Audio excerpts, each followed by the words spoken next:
Sebelum kita mulai, saya ingin menginformasikan kepada Bapak Ibu Kader Posyandu Kecamatan Belakang Padang, bahwasannya kegiatan kita ini akan kita rekam dan akan diteruskan ke Dinas Sosial dan nanti akan kita sharing ke kanal YouTube Dr. Junita Yunimurni. Sekali lagi kami informasikan kepada Bapak Ibu Kader yang sudah bergabung bahwasanya kegiatan kita pada hari ini akan diteruskan ke Dinas Sosial dan nanti akan kita upload ke akun YouTube, ke kanal YouTube. Nanti Bapak Ibu bisa menyaksikan di kanal YouTube Ibu Dr. Junita Yunimurni. Baik, kita akan mulai. Assalamualaikum warahmatullahi wabarakatuh. Waalaikumsalam warahmatullahi wabarakatuh. Terima kasih Bapak Ibu yang sudah bergabung di kegiatan sosialisasi kader tanggap stunting. Pertama-tama puji syukur kehadirat Allah Subhanahu wa taala karena berkat rahmat dan hidayahnya kita bisa dipertemukan secara virtual untuk menimba ilmu dan memperkaya ilmu agar bisa bermanfaat kepada masyarakat. Tak lupa juga selawat serta salam kita sampai hadiahkan kepada Nabi Muhammad SAW.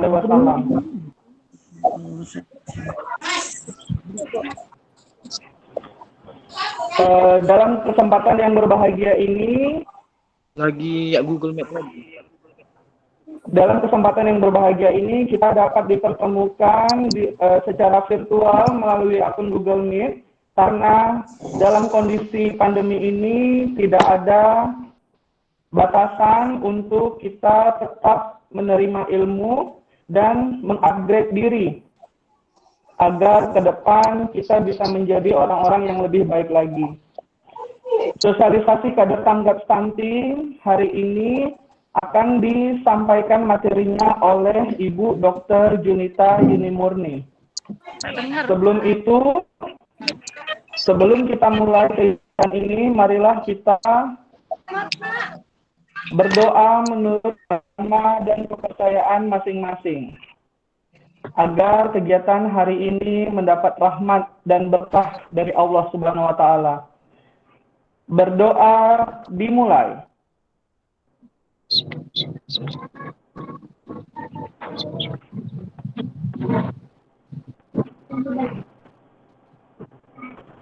Berdoa selesai.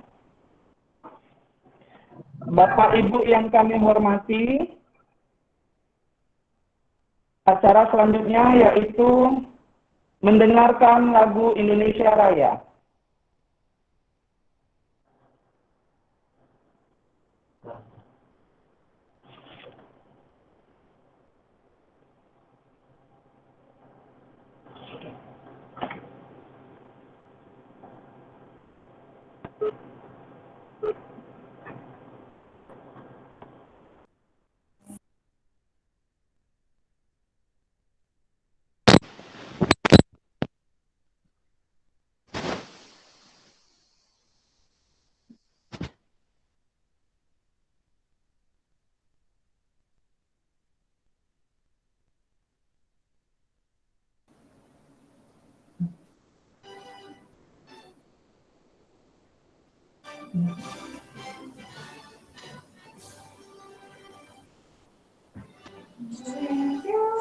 Tanah airku tak tumpah darahku, di sinilah aku berdiri jadi pandu ibuku.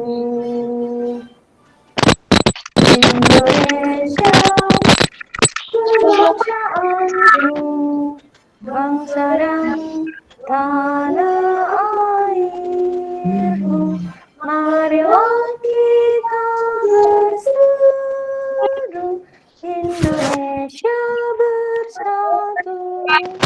Hiduplah negeriku, hiduplah bangsaku, bangsaku rakyat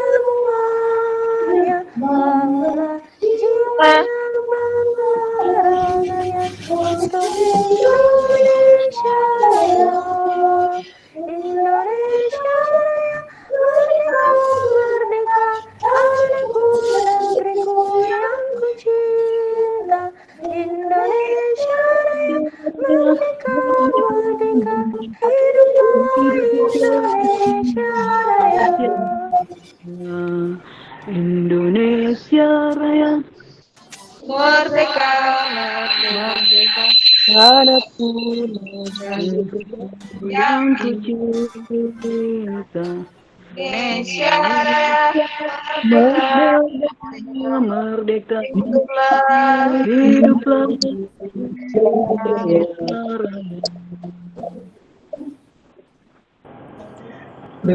Terima kasih kepada Bapak Ibu yang sudah bersama-sama menyanyikan lagu Indonesia Raya. Dalam kesempatan ini, sosialisasi kader tanggap stunting terhadap kader Posyandu dilaksanakan secara virtual karena sedang dilaksanakan PPKM level 3 di Kota Batam. Acara selanjutnya yaitu presentasi terhadap sosialisasi kader tanggap stunting yang akan disampaikan oleh Ibu Dr. Junita Yunimurni. Sebelum itu, kami sampaikan bahwasanya nanti di akhir acara akan ada pretest dan post-test dan mengisi absensi kegiatan kita pada hari ini. Besok.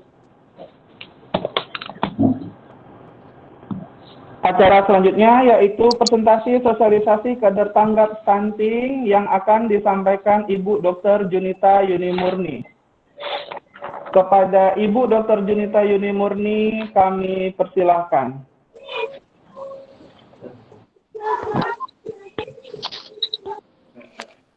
Assalamualaikum warahmatullahi wabarakatuh. Waalaikumsalam.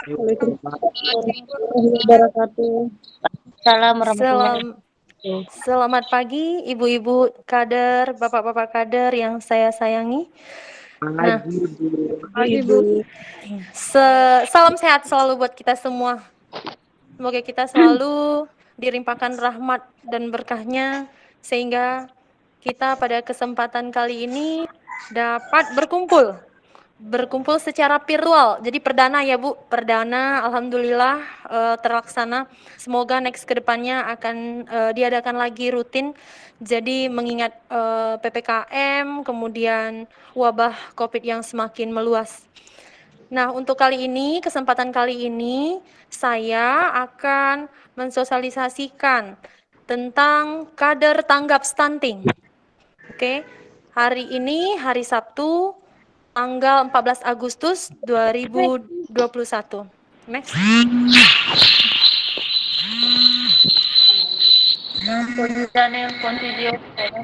Bapak Ibu mohon dimatikan dulu mikrofonnya.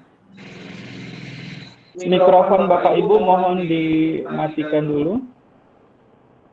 Ya. Bapak Ibu nanti akan ada slide.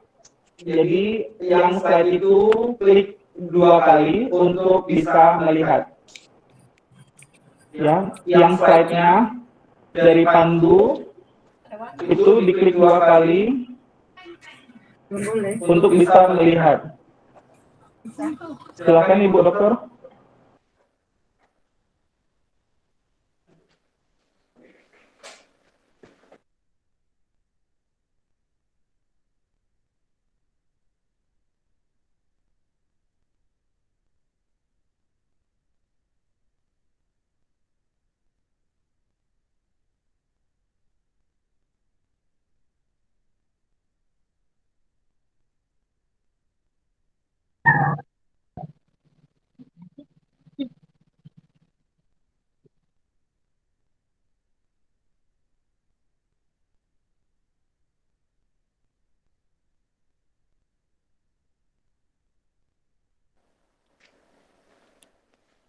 Baik, kita mulai. Permasalahan gizi di Indonesia. Jadi permasalahan gizi di Indonesia ini sekitar 7 jutaan balita di Indonesia mengalami stunting. Nah, secara dunia itu Indonesia termasuk merupakan 17 negara mengalami beban, jadi global nutrition. Balita yang berat badan kurang lebih dari 16,3%, 2 dari 10 anak tepatnya. Balita stunting itu 3 dari 10 anak, sekitar 27,7%. Nah, balita gizi buruk itu sekitar 7,4%, 1 dari 10 anak. Balita dengan gizi buruk itu ada sekitar 8%. Next. Next. Anemia ibu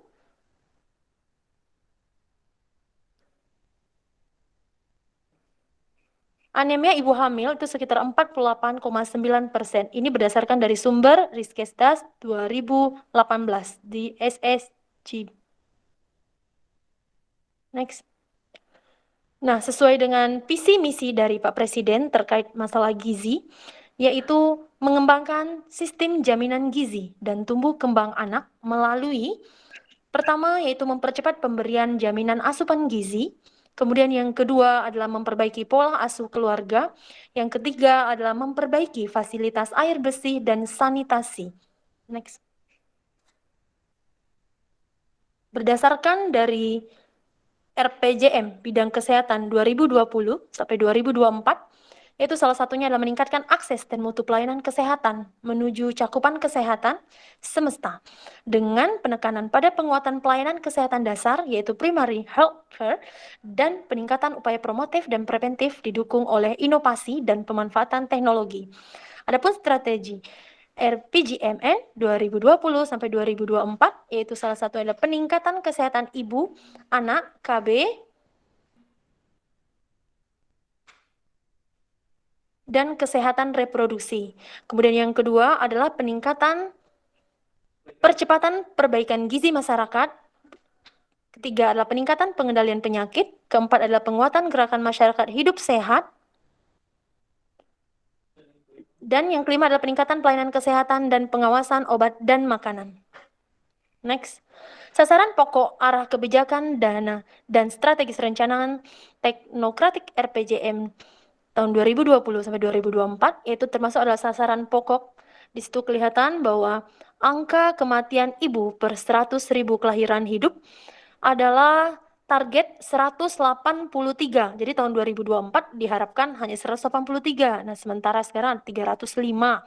Nah, ini yang harus dikejar, angka kematian ibu, angka kematian bayi.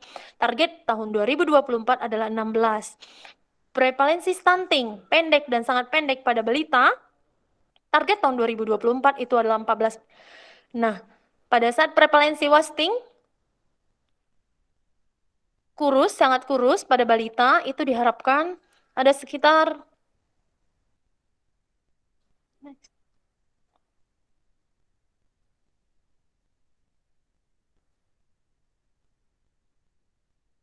pencegahan stunting yaitu ada 5 pilar.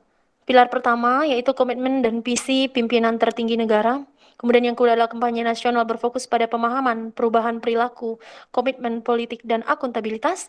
Kemudian ketiga adalah konvergensi, koordinasi, dan konsolidasi program nasional, daerah, dan masyarakat. Kemudian yang keempat adalah mendorong kebijakan nutritional food security. Kelima adalah pemantauan dan evaluasi. Nah, dilihat dari tahun 2018, 2019 sudah menurun. Nah, 2020, 2021 ini belum. Jadi, apa yang diperlukan? Diperlukan penurunan 2,7% per tahun. Nah, itulah makanya dipantau pemantauan angka stunting itu melalui SSGA. Next. Tren masalah gizi di Indonesia tahun 2007 sampai 2018 yaitu di sini kelihatan underweight cut off the point 10%, kemudian wasting cut off point 5%, stunting cut off point 20%. Jadi begitu tingginya stunting ini sampai 20%. Nah, ini kelihatan dari tahun 2007, 2013, 2018, 2019. Next. Masalah gizi di Kepulauan Riau 2018. Ini diambil dari penelitian 2018.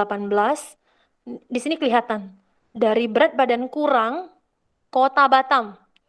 Nampak ya Bapak Ibu, itu yang di lingkar merah semua itu Kota Batam. Kota Batam berat badan kurang itu 11, 11,8%, gizi buruk 11,3%.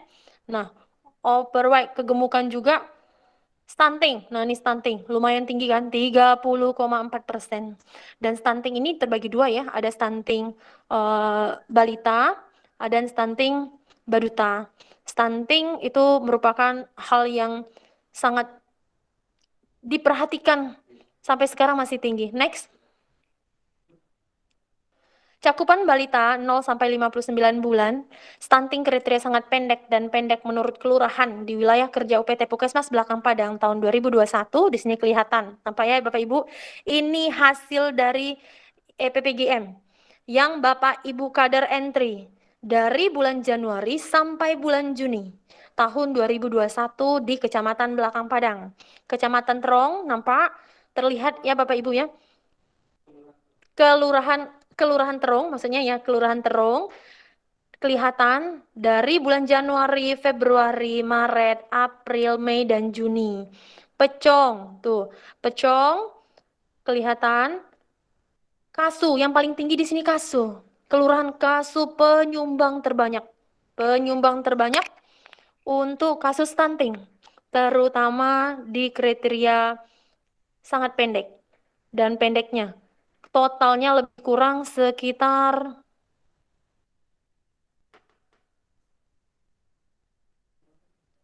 45 kriteria sangat pendek dan pendek 63. Pemping di situ terlihat Kelurahan Pemping masih sedikit, kemudian Tanjung Sari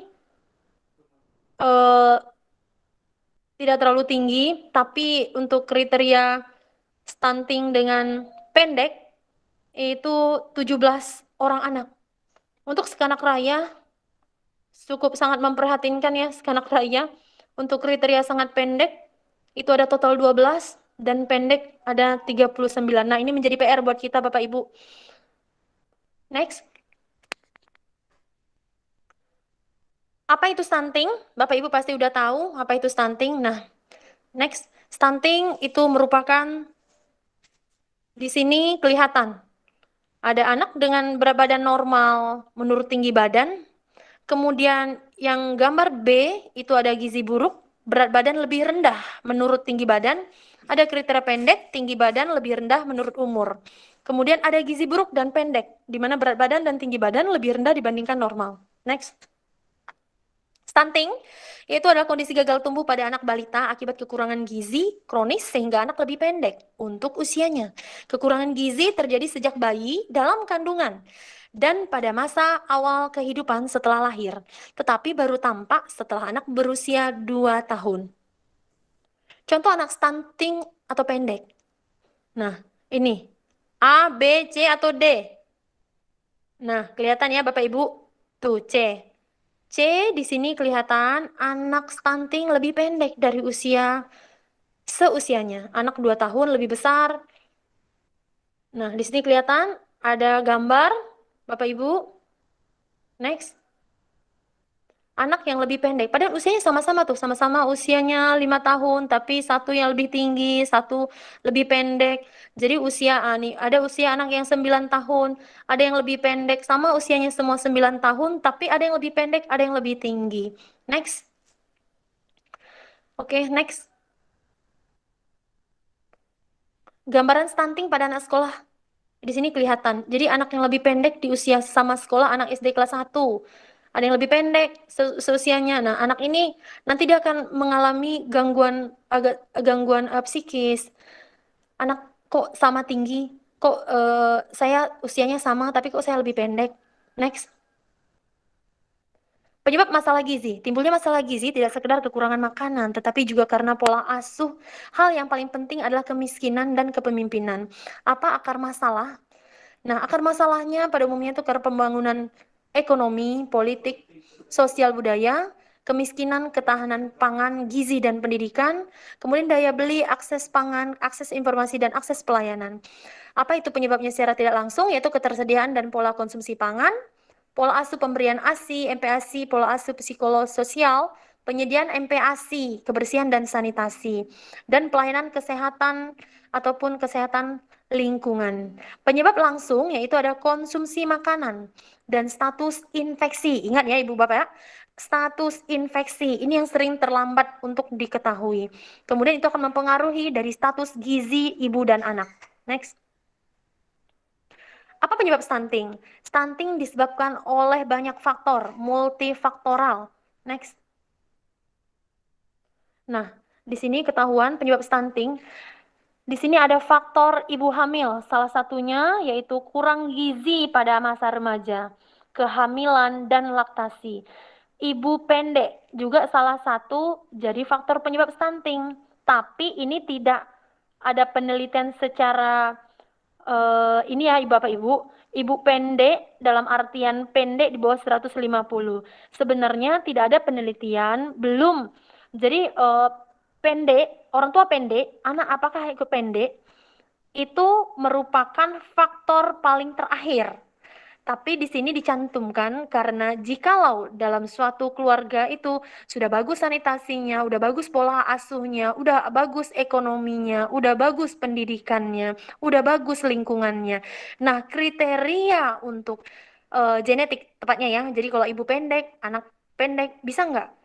Itu paling terakhir. Jadi faktor paling terakhir boleh dikatakan ada faktor keturunan, tapi tidak mutlak. Ingat ya Bapak Ibu. Kemudian selanjutnya faktor dari ibu hamil tadi adalah infeksi pada ibu, kehamilan remaja, gangguan mental pada ibu, IUGR atau kelahiran prematur. Jarak anak yang pendek, jadi jarak anak yang pendek ini artinya anak pertama dengan anak kedua. Jadi singkat waktunya sedikit gitu. Maksudnya waktunya sedikit tadi terlalu rapat. Nah, gitu ya Ibu. Bapak, kemudian ada hipertensi, eklamsi. Kemudian intake zat gizi ibu dan baduta, yaitu adalah kualitas pangan, praktik pemberian makan, dan ASI. Kualitas pangan tadi di sini adalah rendahnya intake mikronutrien, ada vitamin dan mineral, buruknya keragaman pangan dan sumber protein, hewani, tabu makanan, kemudian kekurangan kecukupan energi. Praktek pemberian makan adalah infrequent feeding, inadequate feeding, artinya selama dan setelah sakit.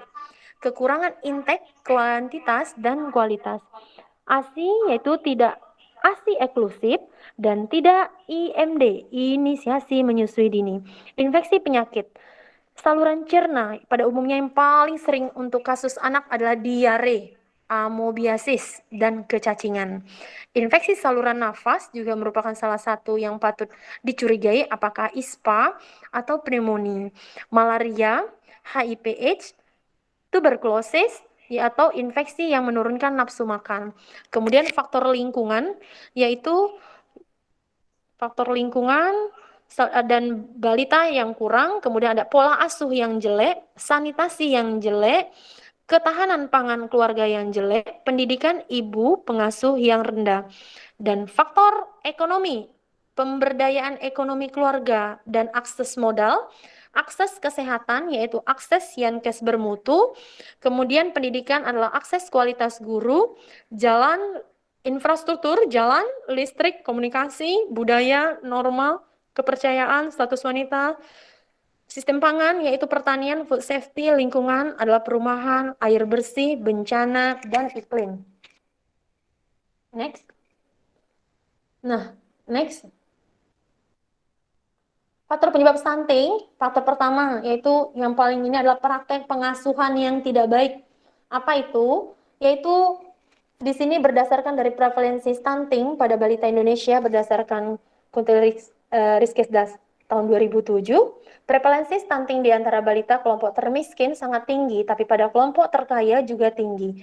Perbedaan antara quintile 1 dan 5 itu sekitar 10%. Ini ya berdasarkan dari penelitian. Oke, next. Kemudian terbatasnya layanan kesehatan, termasuk layanan antenatal care, postnatal, dan pembelajaran dini yang berkualitas. Next.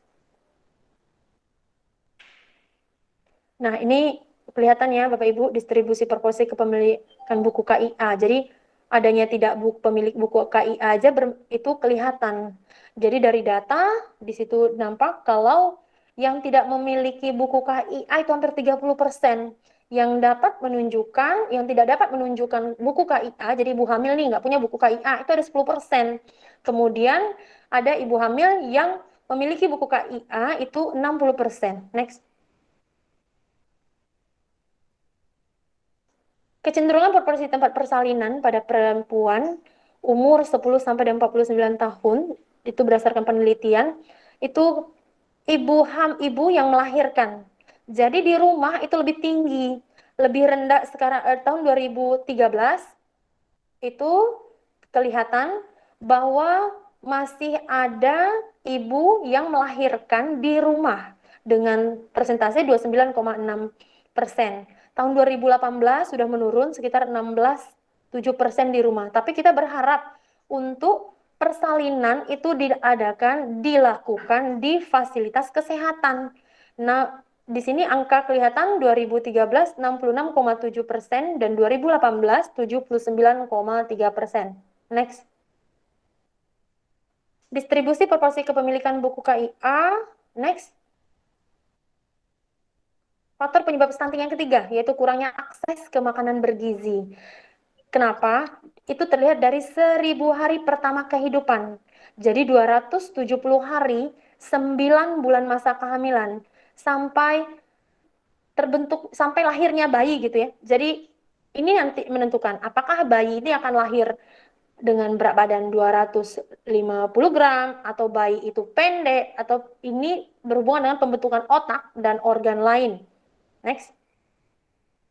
Nah, di antara 730 hari, tepatnya 23 bulan masa setelah lahir, disinilah kelihatan tumbuh kembang bayi, apakah terhambat. Ini yang menentukan nanti apakah berat badan tidak sesuai umur, apakah panjang badan tidak sesuai umur, apakah berat badan tidak sesuai dengan panjang badan. Next. Mengapa 10.000 hari pertama kelahiran itu penting? Kehamilan 8 minggu pertama itu saat terbentuknya cikal bakal yang akan menjadi otak, hati, jantung, ginjal, dan tulang. Next. Kehamilan 9 minggu sampai dengan lahir itu masa pertumbuhan dan perkembangan lebih lanjut organ tubuh hingga siap untuk hidup di dunia baru di luar kandungan ibu. Next. Nah, di sini kelihatan pertumbuhan janin. Mulai dari usia 2-3 minggu, 4 minggu sampai. Nah, jendela kritis perkembangan janin.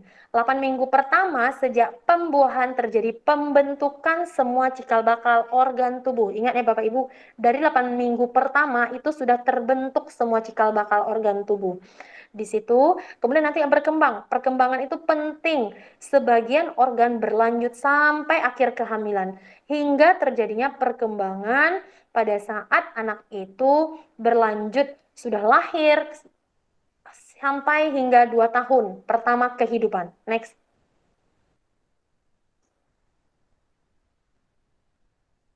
Nah, masalah kurang gizi sudah dimulai itu sejak masa prahamil, artinya dari dalam kandungan hingga masa kehamilan. Next.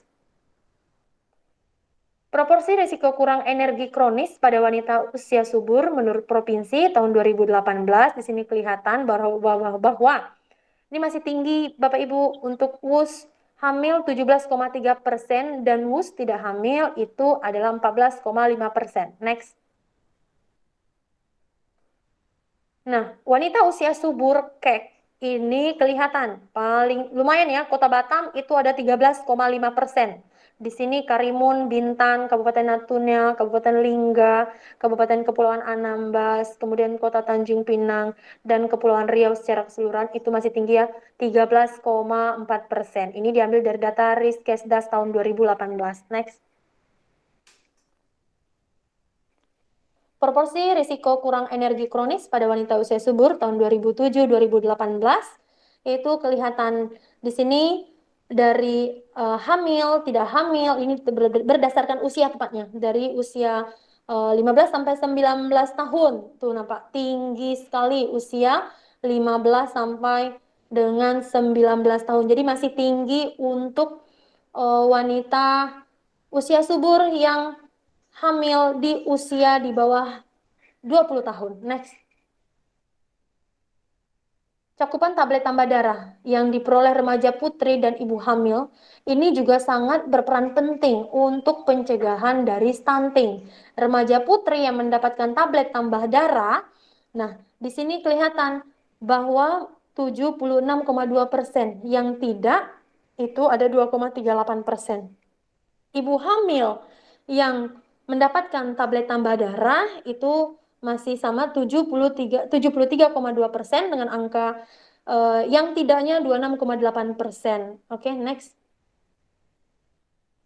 Proporsi anemia pada ibu hamil berdasarkan dari data tahun 2018, yaitu kelihatan ibu hamil dengan usia 15 sampai 24 tahun itu masih tinggi. Angka prevalensinya yaitu sekitar 84,6. Jadi masih banyak anak dengan usia 15, bukan anaknya tepatnya 15, usia 15 sampai 24 tahun itu lebih cenderung anemia. Next. Jaminan kesehatan. Nah, perlunya jaminan kesehatan untuk kita sebagai warga itu masih kelihatan di Kota Batam 64,3%. Next.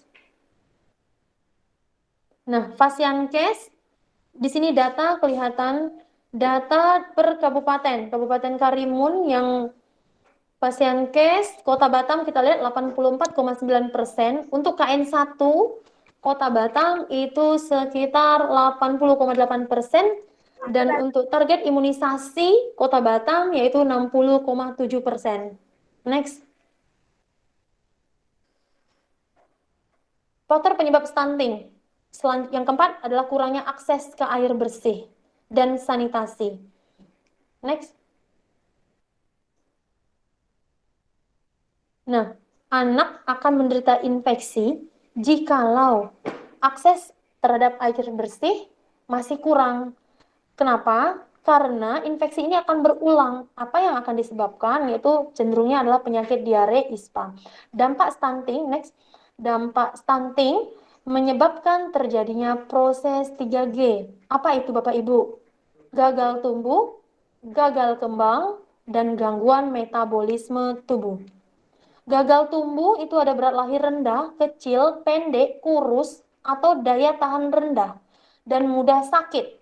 Gagal kembang yaitu gangguan kognitif, lambat menyerap pengetahuan nilai sekolah, dan keberhasilan pendidikan.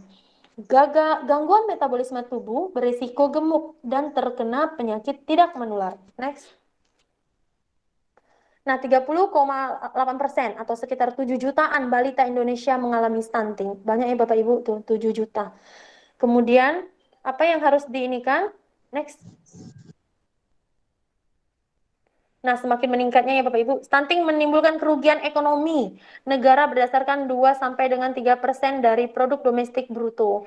Nah, jadi diperkirakan itu kerugian akibat stunting mencapai 300 triliun per tahun. Ini berdasarkan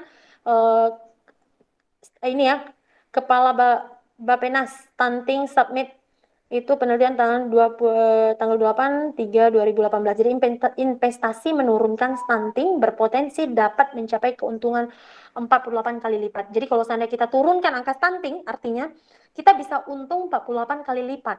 Next. Nah, siklus stunting.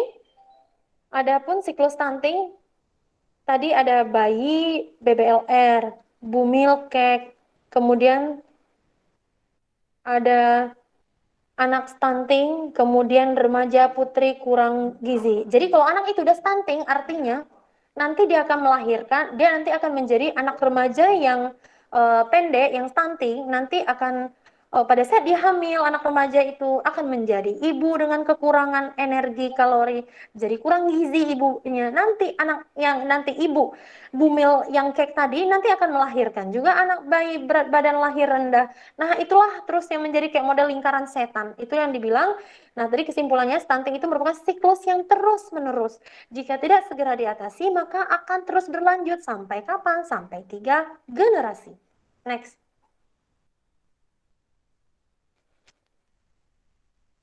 Intervensi gizi spesifik, ini apa itu intervensi dengan sasaran ibu hamil? Jadi sasaran kita sekarang adalah ibu hamil.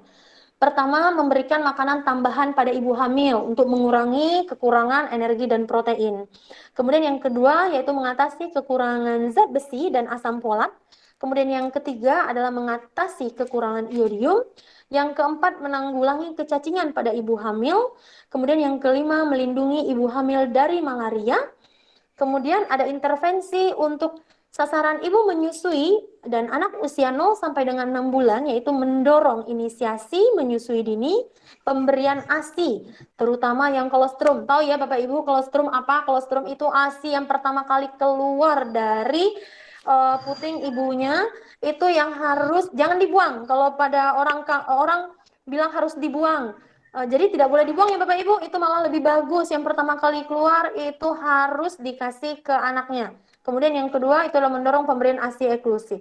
Intervensi dengan sasaran ibu menyusui dan anak usia 7 sampai 23 bulan itu mendorong bagaimana cara intervensinya, yaitu mendorong penerusan pemberian ASI hingga usia 23 bulan.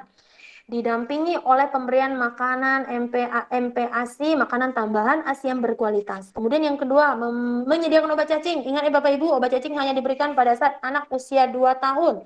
Anak udah usia 2 tahun, Bapak Ibu wajib memberikan obat cacing. Kemudian menyediakan suplemen zinc ya tepatnya. Kemudian melakukan fortifikasi zat besi ke dalam makanan, kemudian memberikan perlindungan terhadap malaria. Next. Intervensi gizi sensitif, yaitu menyediakan dan memastikan akses pada air bersih, menyediakan dan memastikan akses pada sanitasi, melakukan fortifikasi bahan pangan,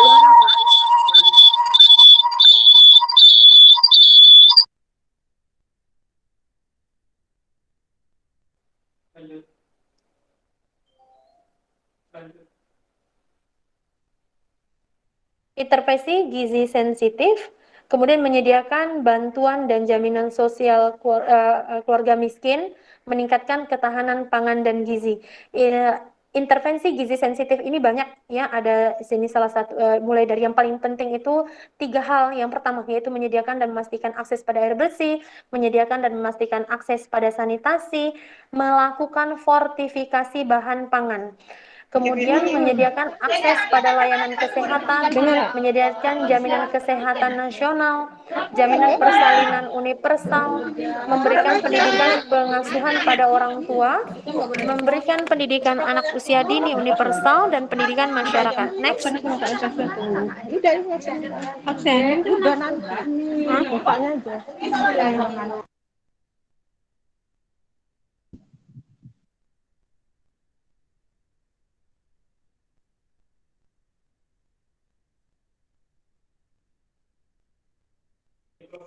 Bagaimana cara mendeteksi anak yang gagal tumbuh? Next. Penilaian status gizi berdasarkan pengukuran antropometri, yaitu berat badan, panjang badan atau tinggi badan, lingkar lengan atas lila, lingkar kepala, dan lingkar dada. Next. Bagaimana mengetahui gagal tumbuh secara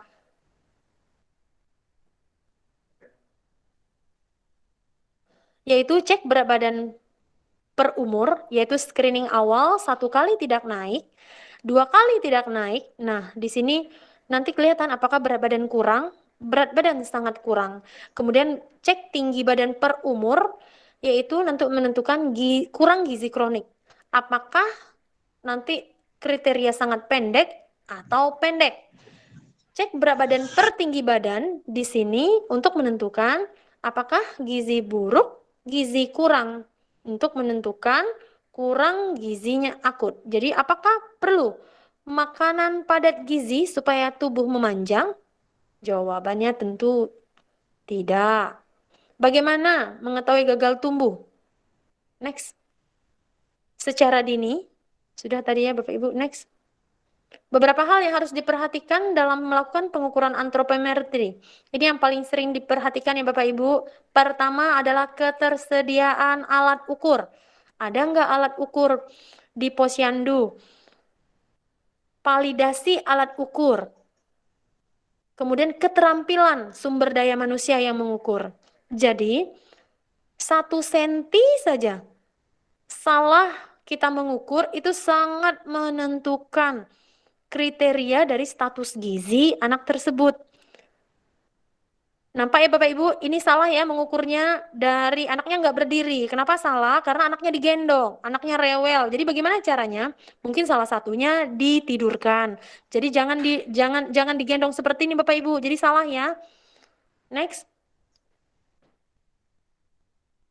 Nah, alat antropometri yang digunakan ini berdasarkan ada tinggi badan. Ini ya salah satu ada timbangan digital, alat ukur panjang, tinggi badan. Nah, kemudian ada pita ukur lila. Ini ada kan Bapak Ibu, semua sudah ada di posyandunya masing-masing. Pita ukur lingkar lengan atas. Next. Prosedur penimbangan anak yang belum bisa berdiri atau tidak mau ditimbang sendiri. Gimana salah solusinya? Nah, minta ibu untuk membuka topi atau tutup kepala, jaket, sepatu atau kaos kaki atau aksesoris yang digunakan ibu maupun anak, termasuk pampers yang digunakan oleh anak. Jadi kalau anak pakai pampers, seharusnya dibuka. Kemudian aktifkan alat timbang. Timbang ibu dari anak yang akan ditimbang. Jadi ibunya ditimbang dulu tanpa anak. Kemudian perhatikan posisi kaki ibu, tepat nggak di tengah alat timbang. Catat angka yang terakhir atau muncul pada bagian kiri atas kaca display. Ini kita menggunakan alat timbang secara digital ya Ibu-Bu. Next. Nah, kemudian minta ibu tetap di atas alat timbang dan tunggu sampai alat timbang off secara otomatis. Hidupkan kembali timbangan, kemudian pada saat akan muncul angka 0 baru gendong anak. Angka statis yang terakhir muncul itu tertera di timbangan adalah berat badan anak yang ditimbang. Selanjutnya bacakan hasil penimbangan oleh petugas penimbang. Selanjutnya angka hasil penimbangan disebutkan ulang oleh pencatat. Jadi ini kita menggunakan alat timbangan digital yang secara otomatis ya Bapak Ibu. Next. Pengukuran alat ukur multifungsi dengan tinggi badan maksimum 195 cm. Dengan ketelitian 0,1. Jadi ini alat tinggi badannya bukan kayak kita yang ada mikrotes ya Bapak Ibu. Ini mereka sudah satu paket. Ini merupakan paket satu anthropometric kit tepatnya. Jadi ini nanti akan ada diperbantukan Bapak Ibu. Jadi udah diminta datanya dari Dinas Kesehatan. Saya setelah membuat sekitar 5 posyandu nanti yang akan menerima alat bantuan ini dari setiap kelurahan. Jadi ini lumayan harganya satu itu mau sekitar 1.800.000. Ini akan diperbantukan di tiap kelurahan. Nanti barangnya mungkin akan datang sekitar bulan akhir tahun nanti. Nah, ini yang tinggi ya untuk mengukur tinggi panjang badan, yaitu ada 3 batang ukur, kemudian alat ukur tinggi, kemudian ada alat geser, kemudian ada alat tumpuan yang digunakan saat mengukur, kemudian bagian yang menempel pada kepala anak yang digunakan saat mengukur. Kemudian, jadi ini cara pasangnya ya, pasang batang ukur pertama dengan alat ukur, pasang pengunci pada lubang yang terdapat pada alat ukur, kemudian kencangkan dengan memutar pengencang searah jarum jam. Ini tepatnya cara memasang pengukur tinggi badan. Next. Next. Nah, di sini ini tepatnya cara memasang ya, pasang alat geser, pasang batang-batangnya, kemudian pasang alat tumpuan, alat ukur tinggi badan. Next. Nah, perhatikan posisi pengukuran. Ingat Bapak Ibu, kaki tegak lurus, tepat di belakang dinding, kemudian kepala tegak lurus, dagu diangkat, kemudian mata yang memandang pun harus tepat di sejajar dengan kepala anak. Jadi kalau kita melihat tinggi badan anak, jangan anak di bawah kepala ibu. Kita tegak, seharusnya kita harus ikut nunduk. Kita sejajar, kepala kita dengan kepala anak harus sejajar. Oke, next. Nah, di sini pembacaan hasil pengukuran, ingat jangan salah baca. Salah baca menentukan Status gizi anak. Ingat, baca angka tepat pada garis di jendela baca dan cara membaca yang benar adalah garis baca harus tegak lurus dengan posisi mata yang membaca. Itu saya bilang tadi harus sejajar antara kepala kita dengan batas tinggi anak. Next.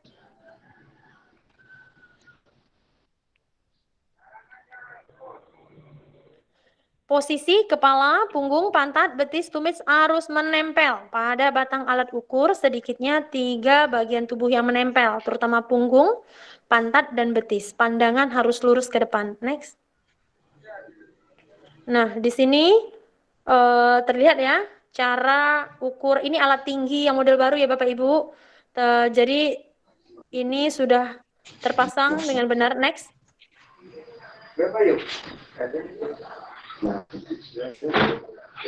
Posisi pengukuran panjang badan, ingat, lihat puncak kepala anak menempel pada panel statis.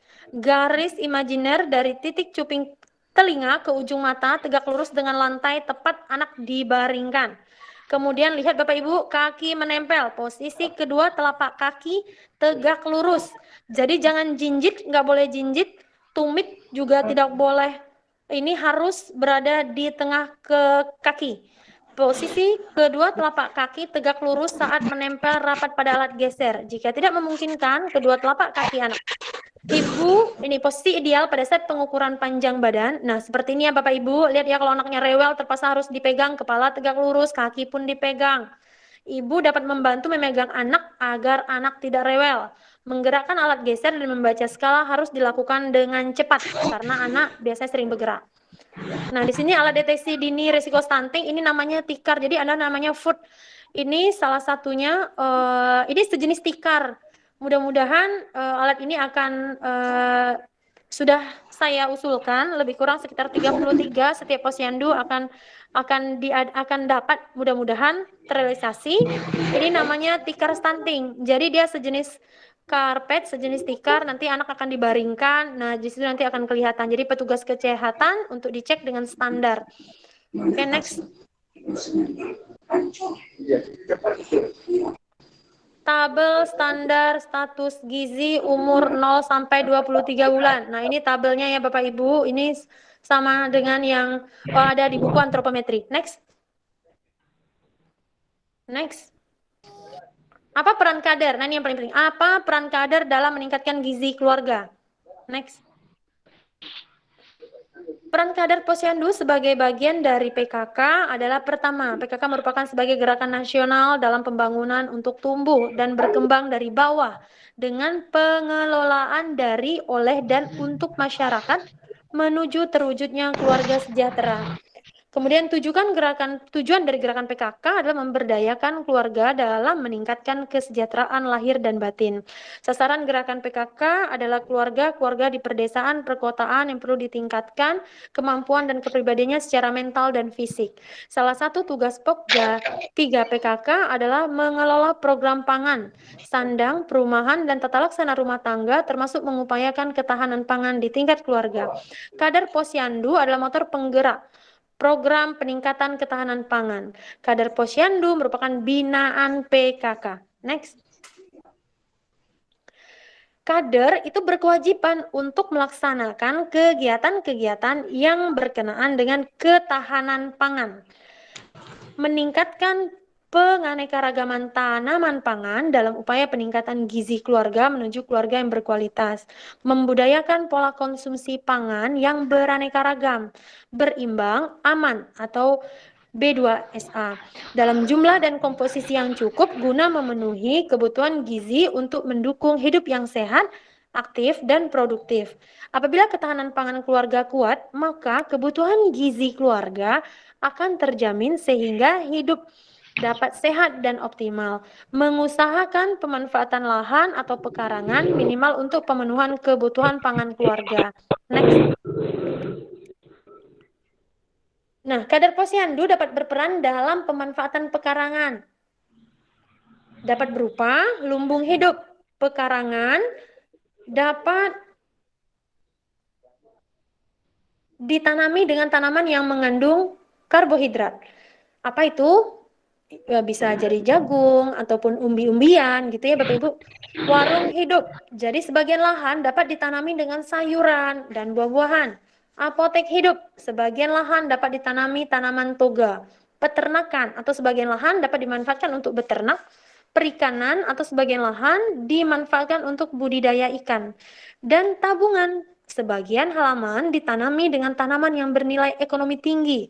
Seperti apa? Kayu jati, kelapa, dan sengon, dan lain-lain. Next. Peran kadar posyandu dalam peningkatan gizi keluarga dalam 1000 hari pertama kehidupan adalah edukasi gizi dan surveillance gizi. Apa itu? Yaitu pemantauan pertumbuhan dan perkembangan balita, yaitu salah satunya itu di sini kelihatan. Jadi apa yang harus dilakukan itu kita sangat menentukan status gizi dan kesehatan untuk memonitoring kenaikan berat badan ibu hamil. Jadi ibu hamil yang datang di posyandu, Bapak Ibu juga wajib untuk menentukan apakah ibu hamil ini termasuk kriteria KEK, apakah ibu hamil ini naik nggak berat badannya tiap bulan. Jadi tetap harus diingatkan selain untuk berkunjung ke Vaskes, Vaskes satunya ya Bapak Ibu. Kemudian untuk anak usia 0 sampai dengan 23 bulan, terpantau nggak pemberian ASI eksklusif kesehatannya macam mana, pengenalan MPASI, makanan pendamping ASI yang berkualitas, dan cukup kuantitas ASI serta kesehatan. Kemudian pemberian ASI berkualitas dan cukup kuantitas serta kesehatan anak balita harus diperhatikan. Next. Nah, kewaspadaan terhadap kejadian gizi kurang. Jadi, kejadian yang sangat diperhatikan pada anak yang datang ke posyandu itu harus diperhatikan apakah gizinya baik, apakah gizinya kurang, atau apakah gizi buruk. Nah, nanti pemantauan pertumbuhan balita ini akan kelihatan dari apakah termasuk gagal tumbuh. Nah, itu untuk diintervensi gizi dan kesehatannya. Next. Nah, gambaran pelaksanaan pemantauan pertumbuhan balita selama masa pandemi COVID. Nah, di sini kelihatan bahwa dari bulan Juni, dari Mei sampai dengan Oktober ini, kelihatannya Bapak Ibu tahun 2020 proporsi balita yang melakukan penimbangan berat badan selama masa pandemi. Jadi, di sini kelihatan angkanya mulai dari bulan Mei sampai dengan Oktober. Next. Cakupan penimbangan di sini untuk data dari Riskesdas 2018, Kota Batam untuk penimbangan 79,1%. Masih kurang ini ya Bapak Ibu, masih kita agak sedikit ketinggalan dari Kabupaten Bintan yang lebih tinggi. Sementara Batam hanya 79,1%. Next. Nah, tempat penimbangan berat badan balita selama masa pandemi COVID, di sini posyandu ini sangat berperan penting. Jadi posyandu ini merupakan salah satu tempat penimbangan berat badan balita yang kelihatan dari bulan Mei hingga Oktober di masa tahun 2020. Next.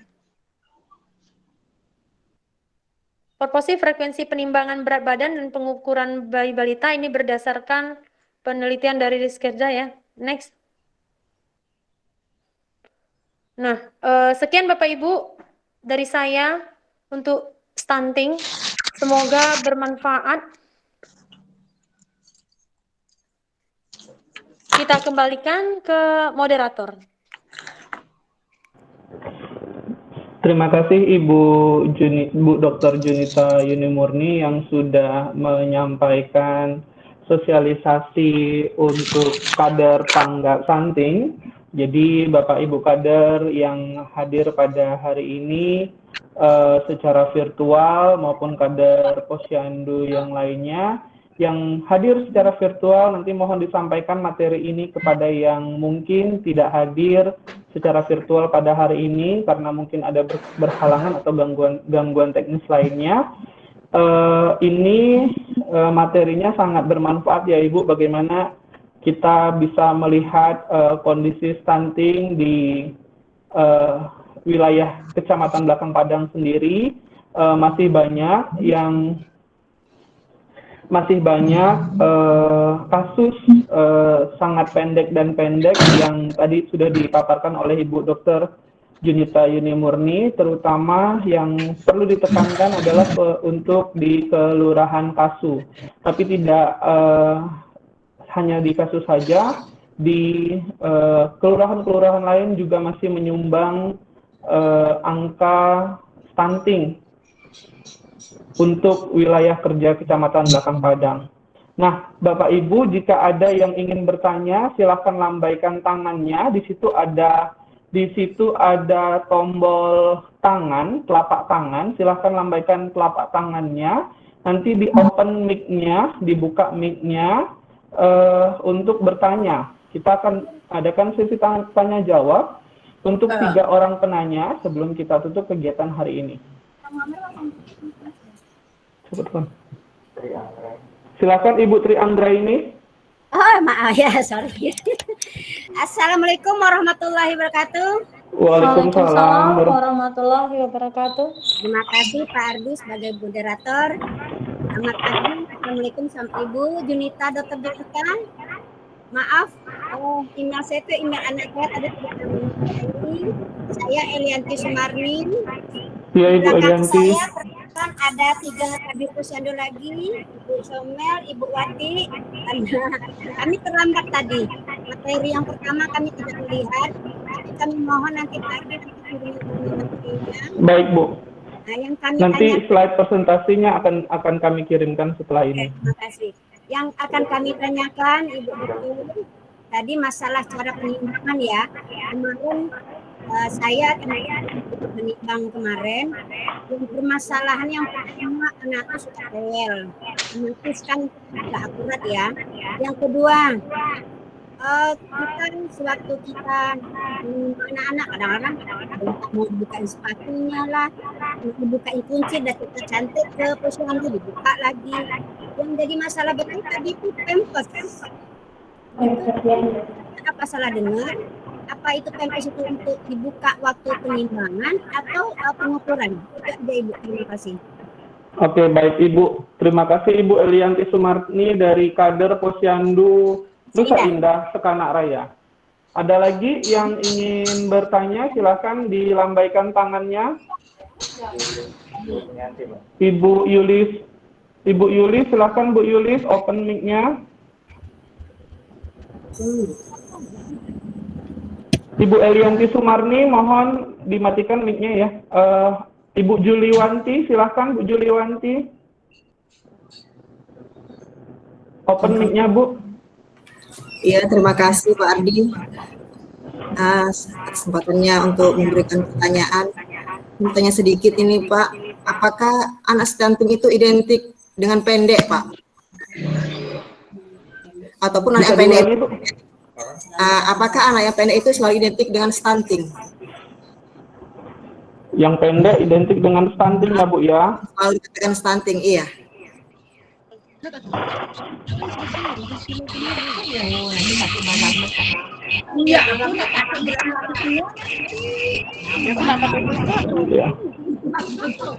Oke, Ibu Juliwanti, terima kasih. Ada yang lain? Ibu Yulis ya, Ibu Yulis, silakan Bu Yulis, open mic, dibuka mic-nya. Jadi dia matikan.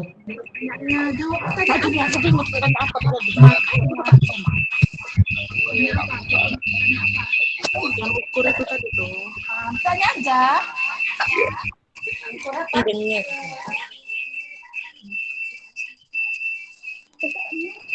Ibu Yulis, silakan Ibu Yulis. Ya sebentar. Assalamualaikum warahmatullahi wabarakatuh. Waalaikumsalam warahmatullahi wabarakatuh. Mau tanya cara pengukuran bayi. Kalau bayi itu kan kalau ukur itu kan dia suka nangis, dan terus teriak-teriak jengkrit-jengkritan. Apalagi kalau kita mau buka pempesnya itu kan nanti tambah jengkritan bayinya tuh. Jadi ukuran juga udah betul, sekali suka meleset gitu Bu. Ini Oke. Sama dengan yang Nah, sudah dikasih balon pun masih juga nangis-nangis bayinya. Berarti ini sama dengan yang ditanyakan sama Ibu Elianti Sumarni dari Nusa Indah ya Bu ya, terkait dengan penimbangan dan pengukuran anak untuk membuka pampers ya Bu ya, dan anak rewel ya. Iya, anak rewel. Ya, ada lagi Bu yang lain Bu?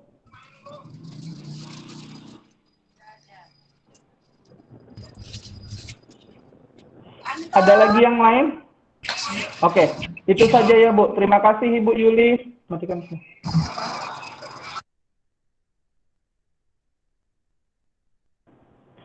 Oke, baik. Kami mempersilahkan kepada Ibu Dr. Junita Yunimurni untuk menjawab tadi pertanyaan pertama untuk Ibu Elianti Sumarni dari kader Posyandu Nusa Indah Kelurahan Sekanak Raya terkait dengan penimbangan anak rewel dan membuka pampers. Ini mungkin sama dengan pertanyaan dari Ibu Yulis dari Posyandu Kenanga Kelurahan Sekanak Raya. Silahkan Ibu. Iya, Assalamualaikum warahmatullahi wabarakatuh. Terima kasih kepada Ibu Elianti yang di Posyandu Nusa Indah. Salam saya buat ibu-ibu yang di Nusa Indah. Jadi di situ berapa orang ibu Nusa Indah? Ada 7 ibu-ibu di situ. Ibu Comel, Ibu Upi, apakah ada di situ? Ada Oke, mantap. Oke. Iya, Ibu. Jadi memang benar untuk penimbangan anak rewel itu dibilang susah, ya susah-susah gampang. Sudah dikasih permen, udah dikasih balon, udah dikasih makanan, tetap juga anak nangis. Salah satunya memang lebih jadi ibu kandungnya, tepatnya berarti kan orang yang disayang gitu ya, memang sangat berperan aktif. Kalau dengan orang asing, anak ketemu orang asing pasti akan rewel, pasti akan nangis, maunya dengan emaknya. Jadi dengan emaknya salah satunya untuk, jadi gimana cara anak biar bisa tenang? Jadi orang tuanya tadi diharapkan tidak menggunakan pampers, mungkin bisa dari rumah. Jadi anak itu boleh dibawa misalnya ke posyandu, mereka pakai pampers dulu. Nanti pada saat udah mau penimbangan misalnya gitu ya, jadi dipanggil nama anaknya, anak Budi. Jadi silakan ibu-ibunya udah siapkan dulu nih pempesnya, seharusnya dibuka. Pempes kalau seandainya penuh itu lumayan loh ibu-ibu, udah 1/2 kilo beratnya. Mungkin bahkan kalau udah kencing pertama aja udah sampai 200 gram. Jadi naiklah berat badan anak itu. Jadi sangat mempengaruhi sebenarnya. Kemudian apakah harus dibuka pempes? Iya, seharusnya memang dibuka, secara benarnya harus dibuka. Kemudian kalau untuk anak rewel tadi memang kita harus butuh pendekatan psikis gitu ya kepada anak. Gimana cara menenangkan anak? Cara menenangkan anak ini kalau dengan orang asing saya yakin benar pasti akan ngamuk. Jadi macam mana salah satunya pendekatan dari nah, salah satunya mungkin ibu kader yang senior pasti akan lebih paham, ya kan? Ibu-ibu yang senior, yang sudah berpuluh-puluh tahun jadi kader pasti lebih paham. Artinya ada ilmu-ilmu tersendiri pendekatan gitu ya, ibarat kata orang ilmu nenek. Nah, jadi macam mana cara kita mendekatkan diri kepada anak-anak tersebut. Itu yang dari saya, Bapak Ibu. Kalau untuk pembukaan pampers, usahakan sedemikian rupa supaya pampasnya dibuka. Tujuannya untuk supaya tidak menambah berat badan anak itu pada saat penimbangan. Jadi yang kita harapkan itu adalah data timbang anak benar-benar akurat. Kemudian untuk Ibu Julianti dari Posyandu Seroja, Ibu ya, pendek itu memang identik sekali dengan stunting. Stunting itu ada 2 sebenarnya, artinya kriterianya ada sangat pendek dan ada pendek. Nah gitu. Tapi yang paling sering kita gunakan ya pendek, pasti dibilang stunting. Ternyata ada lagi kriterianya untuk sangat pendeknya. Jadi kalau dibilang pendek itu apakah termasuk identik stunting? Iya, benar, pendek termasuk stunting. Stunting itu kriterianya 2 tadi, ada yang pendek dan sangat pendek. Itu pun udah terlihat ya Bu, kalau seandainya kita entry di PPGM itu udah keluar kriteria dari sangat pendek, udah ada angkanya. Jadi udah langsung terinput apa kriteria anak ini termasuk kriteria sangat pendek atau pendek. Nah, kemudian dari Ibu Yulis tadi dari ini ya Ibu Yulis, yaitu cara pengukuran bayi. Macam mana cara pengukuran bayi? Apakah jadi untuk anak yang masih nangis, sudah dikasih balon juga tetap nangis ya kan? Nanti pengaruh nggak ukurannya meleset? Iya benar, memang benar. Pada anak memberontak aja pada saat kita ukur tinggi badan, dia akan nambah. Melunjak sedikit, jinjit anak itu nambah tingginya. Kemudian pada saat digerakkan juga sedikit. Anak pada saat kita timbang, dia nggak, pada saat timbangan goyang bertambah berat badan anaknya atau malah berkurang. Jadi gimana salah satu solusinya? Memang harus anak ditenangkan dulu. Kalau anak nggak mau ditimbang, masih juga mengamuk, udah tenang, baru diinikan, baru dimasukkan ke dalam timbangan. Gitu ya Bapak Ibu, jangan lagi menangis-nangis, ngamuk-ngamuk ditimbang, memang nggak bisa. Jangan dipaksa, anak nggak boleh dipaksa. Artinya gimana cara anak ini tenang, gimana cara anak ini nyaman, baru kita lakukan penimbangan dan pengukuran. Oke, itu ya Bapak Ibu sekalian yang dari saya. Jika ada lagi, boleh dilanjutkan, saya kembalikan kepada moderator. Terima kasih Ibu Dr. Junita untuk jawaban dari Ibu-Ibu Kader. Apakah ada lagi yang ingin ditanyakan Ibu Kader sebelum kita tutup kegiatan pertemuan virtual hari ini?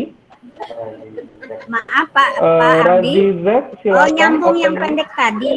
Ya Bu, silakan. Ya Bu. Pak Ardi. Maaf Pak Ardi, tadi kan kami terlambat. Untuk yang stunting itu tadi di penyuluhannya tadi itu ada nggak ya solusinya atau vitamin apa gimana tadi? Baik Bu, baik. Untuk yang pendek, apakah ada solusi gizinya ya Bu ya? Ya, betul. Oke, baik Bu. Terima kasih Ibu. Razizek, silakan open mic. Assalamualaikum warahmatullahi wabarakatuh. Waalaikumsalam warahmatullahi wabarakatuh. Perkenalkan Ibu dari mana? Namanya siapa? Dari kader mana? Saya Siswanti Pak dari Ketua Kader Posyandu Anggrek Sari 1 Lotok. Oke, baik Bu, silakan. Di sini kami mau bertanya masalah stunting. Kadang-kadang kita ukur anaknya pendek itu, orang tuanya itu selalu bilang itu faktor keturunan. Oke. Keturunan ikut ada yang ayahnya itu gimana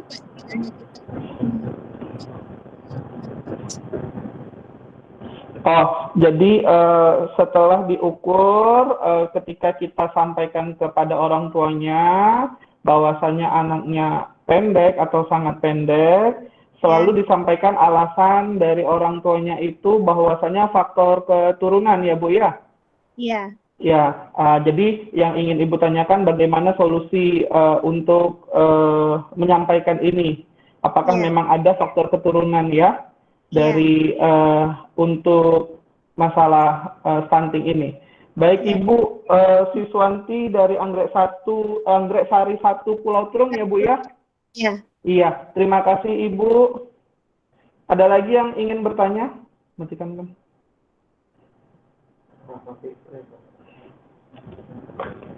Nur Zulaika, silahkan Ibu. Di Kasukan Pak, saya mau menanyakan. Ya. Di Kasukan banyak anak yang stunting. Ya. Tiap bulan kita ukur itu benar. Tapi bagaimana caranya sebagai kader memberitahukan kepada ibunya, mama dari anak tersebut,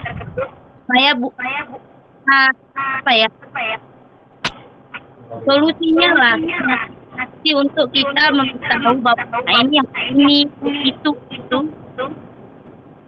Baik. Berarti yang ingin ditanyakan adalah bagaimana cara kader menyampaikan kepada orang tua terkait dengan anak yang memang dengan kategori pendek dan sangat pendek, karena kebanyakan orang tua yang tidak bisa menerima ketika status gizi karena tidak bisa menerima status gizi anaknya pendek dan sangat pendek. Baik Ibu, kami sudah menangkap pertanyaannya. Satu lagi silahkan. Rafa Fikri, silahkan open mic-nya. Rafa Fikri, silahkan. Ada lagi yang ingin bertanya? Silahkan angkat tangannya melalui Google Meet-nya. Lambaikan tangannya melalui Google Meet-nya. Itu ada tombol tangan. Silahkan. Satu pertanyaan lagi.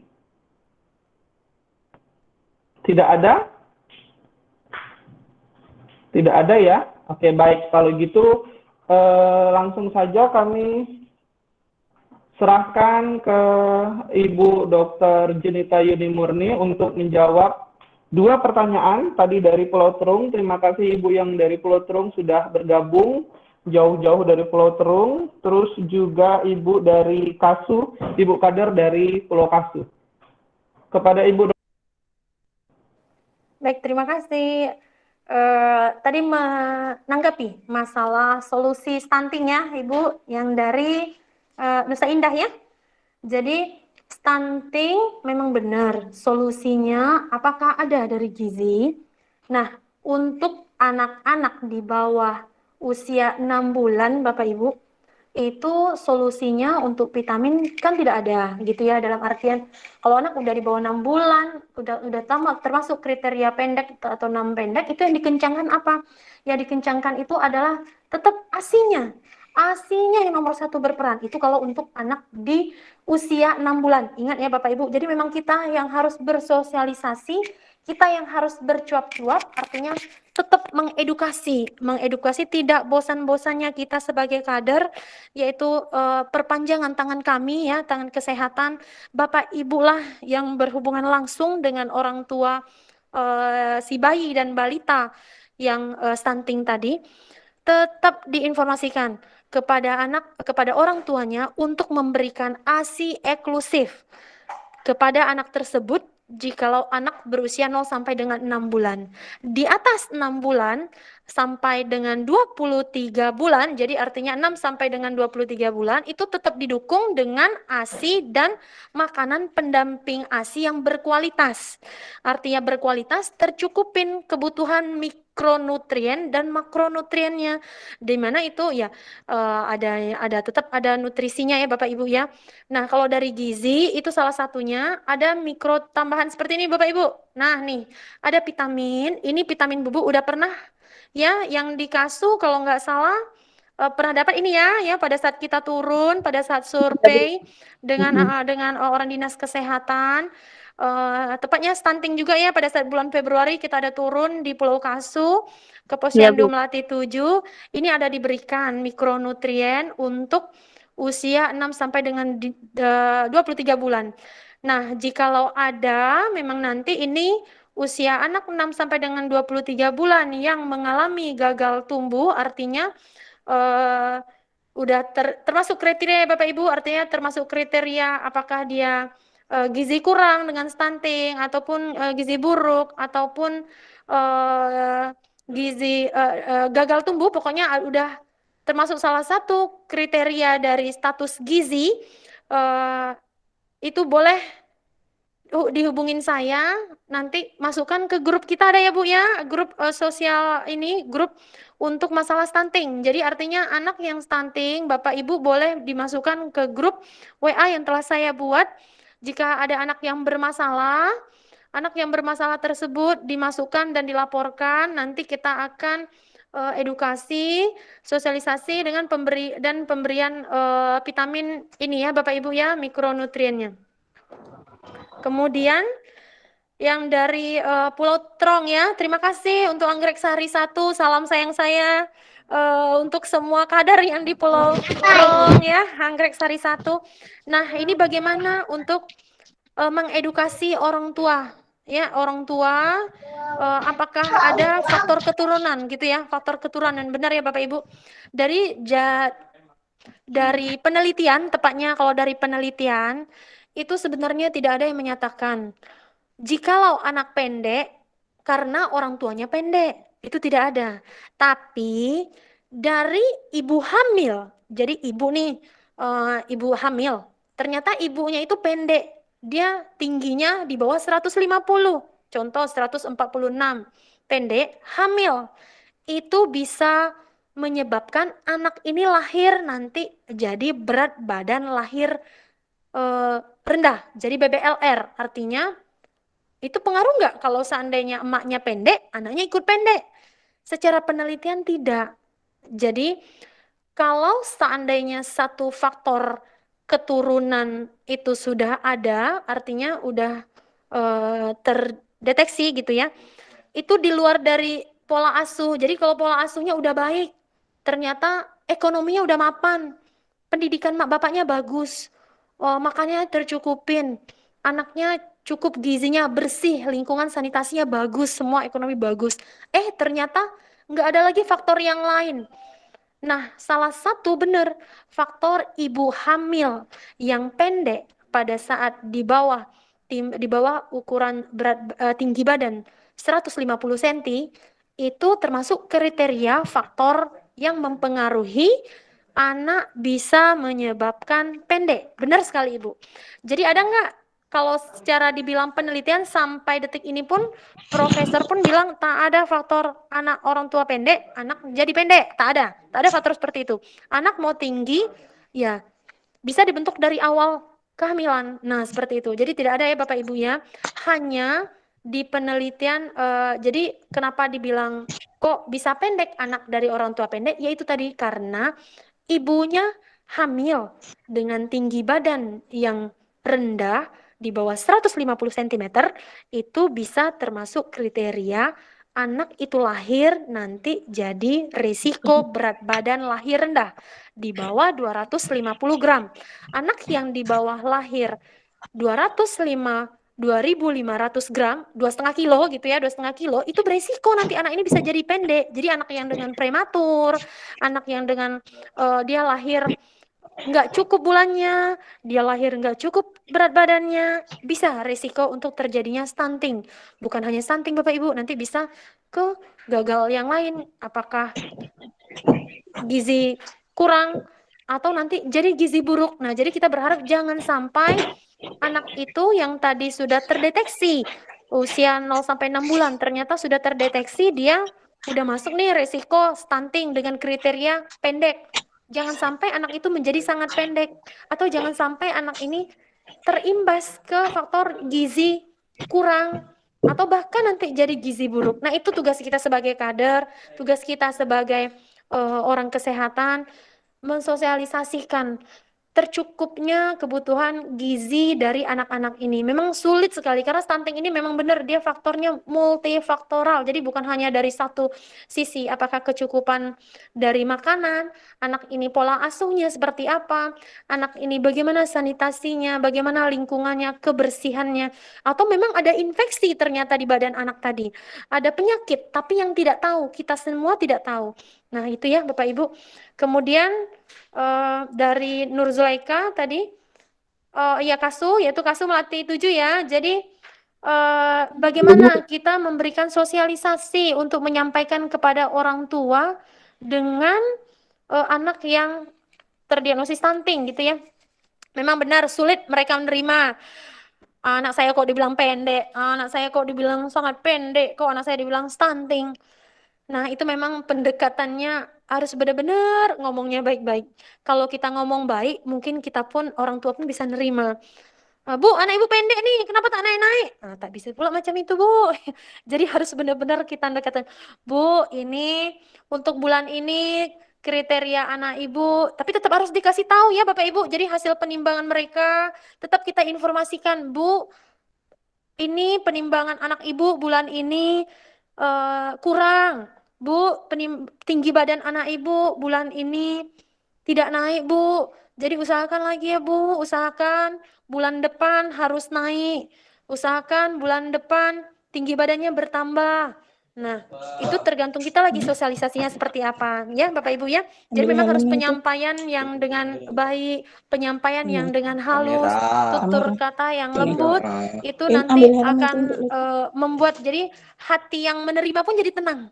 Kalau menyampaikannya baik, menyampaikannya lemah lembut, yang menerima pun mungkin tenang. Dan kita bukan hanya sekedar menyampaikan, tetapi mungkin kita bisa memberikan solusi, gitu ya Bapak Ibu. Nah, ini kalau yang kurang nanti bisa bisa diberikan misalnya makanan tambahan. PMT balita ada Ibu Bapak. PMT balita ada dari sini, dari gizi ada. Kalau seandainya memang terdeteksi anak itu udah 2 bulan, udah 3 bulan, ternyata nggak naik-naik, boleh. Nanti dihubungin saya, ada di grup WA saya sudah buat. Jadi silahkan bergabung di situ Bapak Ibu untuk nanti dikasih tahu apakah anak ini layak untuk diberikan vitamin dengan makanan tambahan ya, Bapak Ibu ya, itu ya. Sekian dari saya kembalikan ke moderator. Terima kasih Ibu Dokter. Mungkin terkait dengan pertanyaan yang terakhir, bagaimana cara kader untuk menyampaikan status anak. Mungkin kita coba bertanya nih kepada Ibu Wati yang ada bergabung karena beliau dari kader Posyandu Nusa Indah mungkin lebih berpengalaman menyampaikan kepada orang tua terkait dengan status gizi. Mungkin dari kader-kader yang lainnya bisa kita sharing di sini, berbagi pengalaman kepada ibu yang dari kader KASU tadi. Mungkin terjadi penolakan atau ketidaksetujuan ya ketika kader posyandunya menyampaikan bahwa anak dari ibu tersebut pendek atau sangat pendek. Mungkin kita bisa berbagi pengalaman, dan mungkin saya sendiri moderator di sini merupakan kader yang baru terlibat gitu, jadi butuh banyak belajar terkait dengan penyampaian kepada orang tua, karena saya pun mengalami hal itu. Jadi kami ingin berdiskusi, menanyakan kepada ibu-ibu yang mungkin ada solusi yang bisa kita ambil menjadi tujuannya supaya kader posyandunya bisa lebih baik lagi ke depan. Silakan Ibu, ada yang mau bantu menyampaikan? Open mic aja Bu, dibuka aja mic-nya.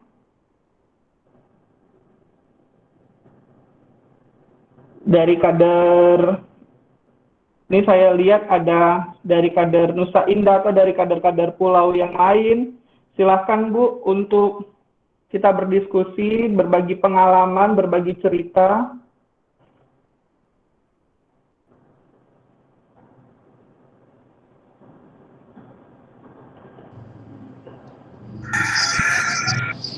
Ibu-ibu kader yang senior, boleh bagi Bu. Assalamualaikum Pak Ardi.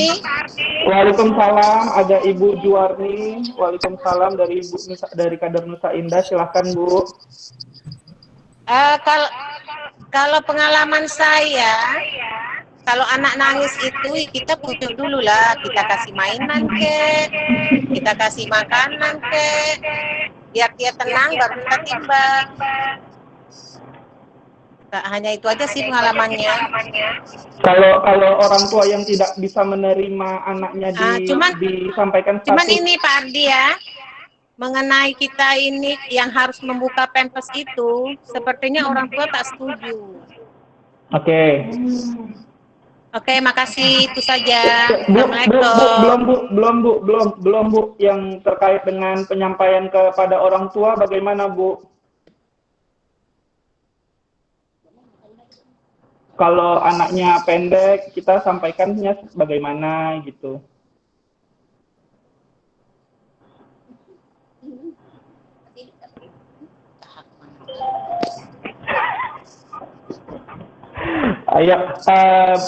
Ayo Bu, kita berbagi pengalaman saja di sini, mumpung kita bisa ketemu secara virtual hari ini. Jadi ada orang tuanya nih, anaknya sudah ditimbang, ternyata status gizinya pendek gitu.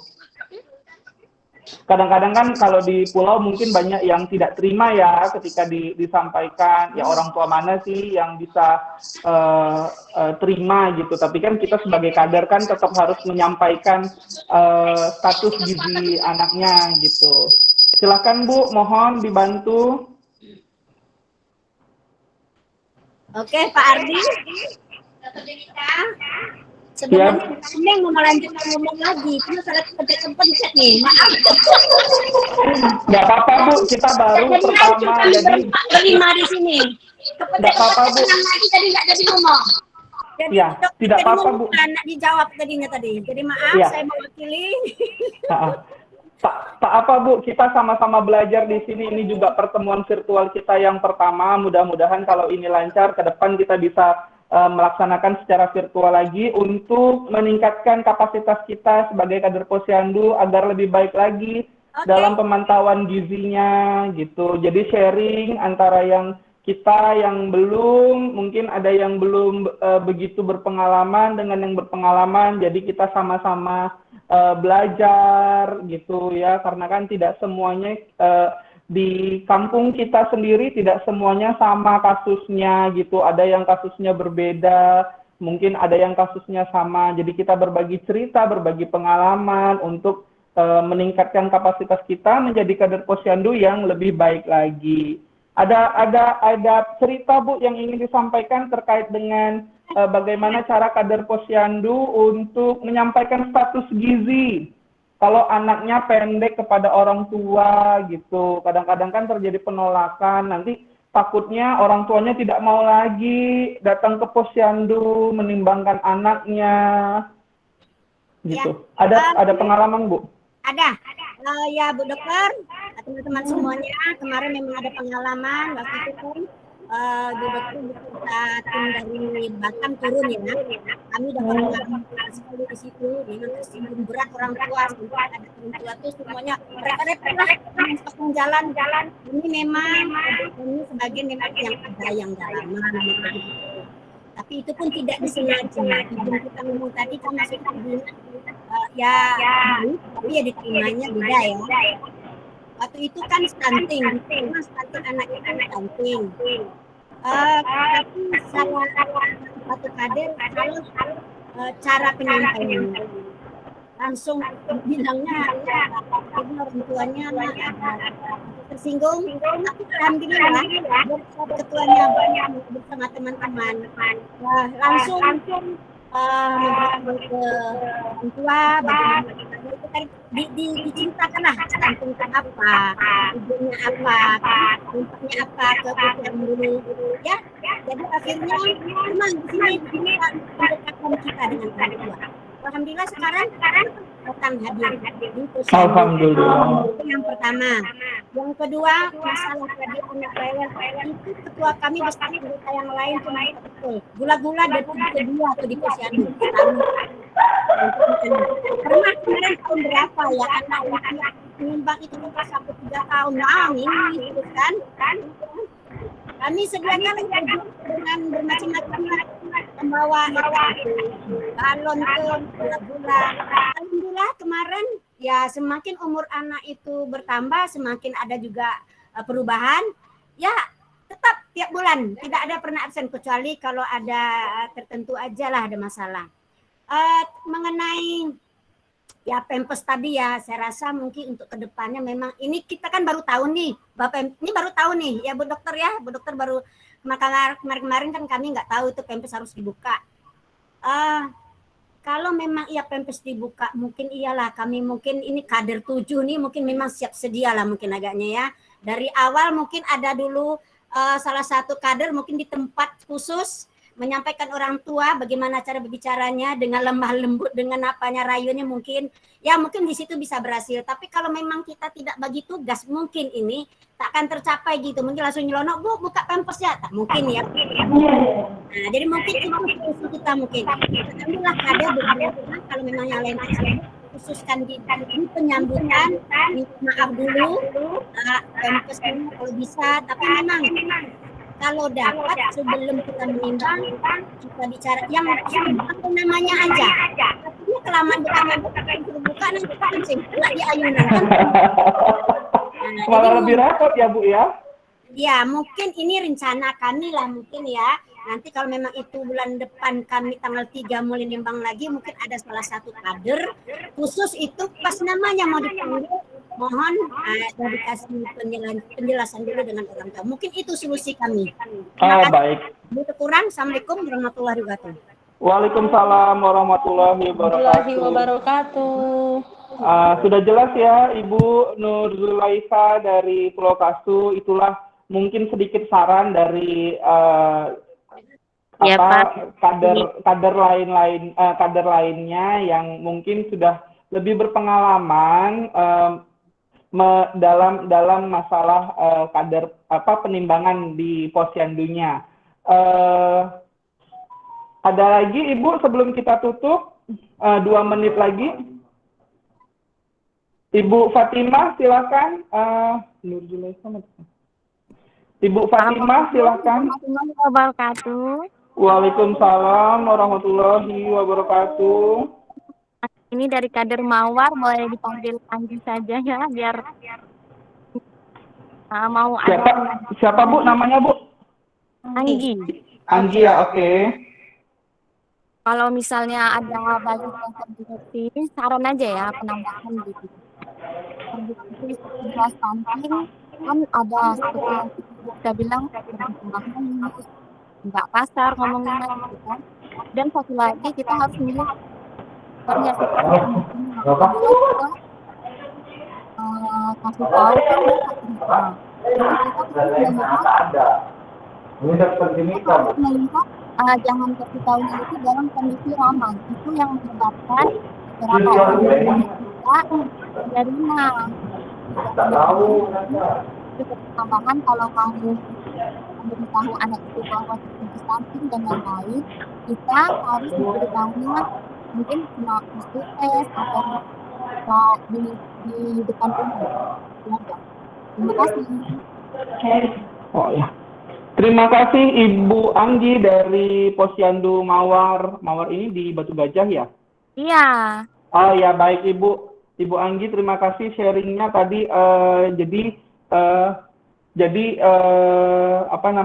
Mungkin tidak langsung disampaikan di depan umum ya. Jadi bisa lebih komunikasinya, penyampaiannya bisa lebih dari hati ke hati. Jadi disampaikan secara baik-baik gitu, atau mungkin nanti setelah penimbangan, kalau misalnya memang status anaknya kurang, kita bisa sampaikan, datang ke rumahnya gitu ya, bertemu secara kekeluargaan, menyampaikannya secara baik-baik gitu, dan kita minta untuk terus dipantau gizinya, mungkin bisa diterima sama orang tua ya Bu ya? Ya itu bisa lebih terima karena rasanya udah jadi tidak hilang. Perempuan yang tidak mau, jadi dia bisa berkembang ke yang lebih baik. Oh iya baik Ibu. Ibu Anggi dari Posyandu Mawar, terima kasih atas sharingnya. Ada lagi Ibu yang ingin bertanya? Sebelum kita tutup karena waktu sudah menunjukkan jam 10.15, ibu-ibunya mau masak ya Bu ya, untuk persiapan gizi keluarganya. Nanti kalau lama-lama kasihan anaknya tidak mendapat gizi yang baik ya. Ada lagi Ibu? Tidak ada? Pak Ardi, apakah absen diisi Pak Ardi? Di mana? Ya Ibu, absen silakan diisi Ibu, itu sudah ada di chat Bu, kita udah share. Mas Pandu sudah share, nanti absennya tinggal diisi ya Bu ya. Ibu-ibu semuanya nanti silahkan diisi, itu ada link di kolom chat. Kalau misalnya memang tidak, nanti akan kami share di grup WA untuk mengisi absensi yang hari ini melakukan Google Meeting secara virtual, dan juga ada post-test dan pre-test dan post-test yang harus diisi. Kabar baiknya ibu-ibu yang tadi bertanya, sudah kami catat namanya, akan mendapat bingkisan menarik dari Ibu Dr. Junita Yunimurni. Nanti akan dikirimkan ke alamatnya langsung. Ibu, karena waktunya sudah habis dan kita sudah berakhir dari kegiatan sosialisasi kader tanggap stunting secara virtual pertama yang diadakan di Puskesmas Belakang Padang. Kami mengucapkan terima kasih kepada ibu-ibu yang sudah bergabung walaupun kita bertemu secara virtual. Semoga tidak mengurangi rasa kehangatan kita, keharmonisan kita sebagai kader Posyandu di wilayah Kecamatan Belakang. Ke depan diharapkan untuk angka stunting yang ada di Belakang Padang bisa lebih menurun dengan adanya kader-kader yang tanggap terhadap stunting. Demikian kegiatan sosialisasi kader tanggap stunting dilakukan secara virtual. Terlebih dan kurang kami mohon maaf. Kami tutup. Wassalamualaikum warahmatullahi wabarakatuh. Waalaikumsalam warahmatullahi wabarakatuh. Terima kasih Bapak Ibu yang sudah bergabung. Sama. Oke. Izin live ya.